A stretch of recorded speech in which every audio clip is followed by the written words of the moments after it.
Chapter 2, Mishnah 5. In Mishnah 3, the sages drew a distinction between a non-residential area, such as a garden or karpif, and a residential area, such as a courtyard.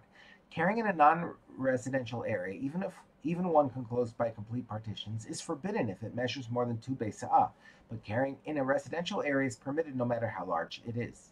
The Mishnah cites Tanaim, who rule more stringently. We now turn to the words of the Mishnah. Additionally, Rabbi Yehuda ben Bava said, in the case of a garden or a karpif that is 70 amos by and a fraction of, sorry, let's try again.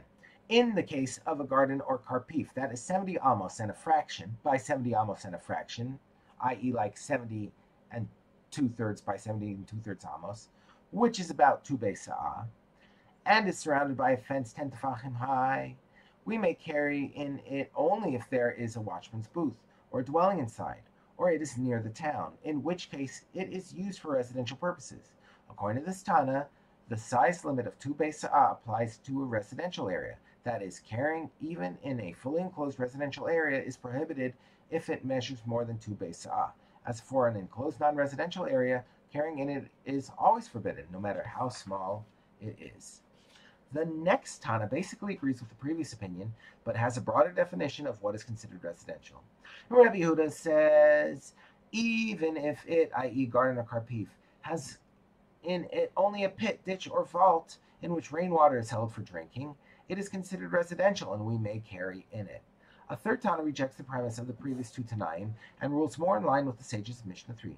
Rabbi Akiva says, even if it, i.e. a garden or karpif, does not contain any of these things and is thus not residential at all, we may carry in it, provided that it is not more than 70 amos and a fraction by 70 amos and a fraction, i.e.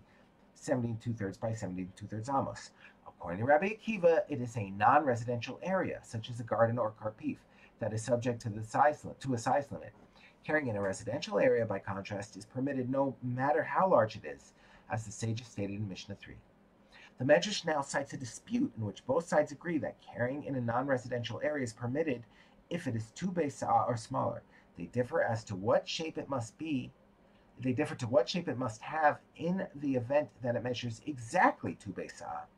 Rabbi Eliezer says, if its length is more than its width even by 1 amma, we may not carry in it. Carrying in a non-residential area of this size is prohibited unless it is square. But Rabbi Yossi says even if it is a rectangle, with its length twice as long as its width, we may carry in it.